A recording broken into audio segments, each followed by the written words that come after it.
this just gets better and better and better.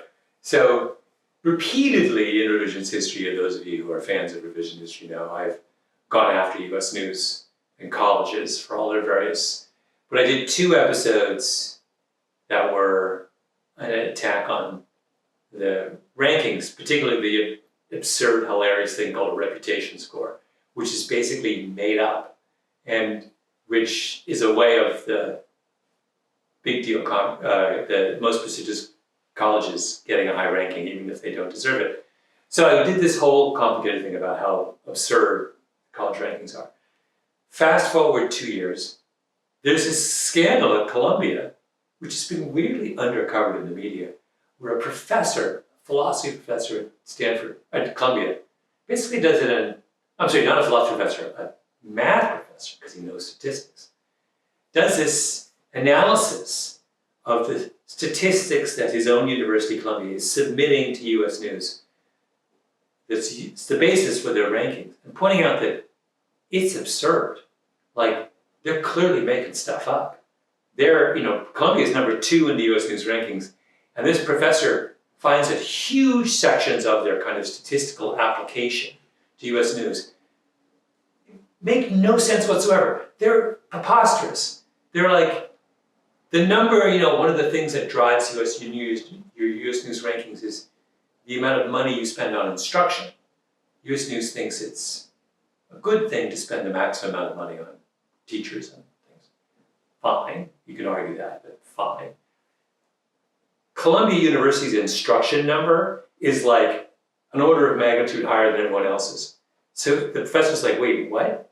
How is it that Columbia is spending, $2 billion more on instruction than Yale or NYU? Or, you're supposed to submit what percentage of your teachers have the highest terminal degree in their profession, meaning a PhD. Most people, elite colleges, a state school might be 50%, an elite college might be 85%.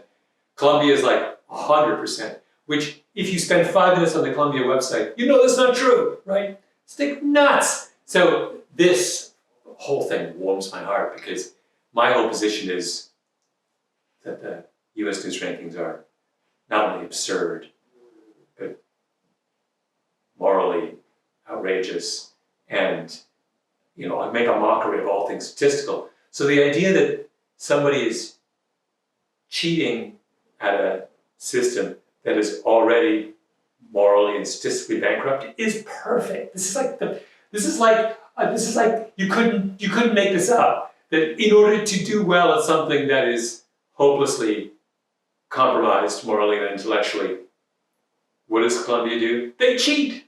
So somebody, my favorite thing is somebody, I'll look it up. Someone tweets. My favorite thing is that somebody, after I send all kinds of tweets about this, some guy writes the following tweet. When I'm explaining this, so I tweet, fascinating conundrum. If you're caught cheating at a game that is already hopelessly corrupt, how do you make amends?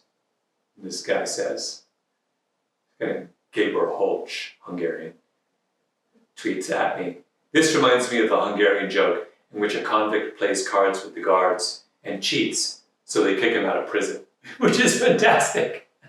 I love that.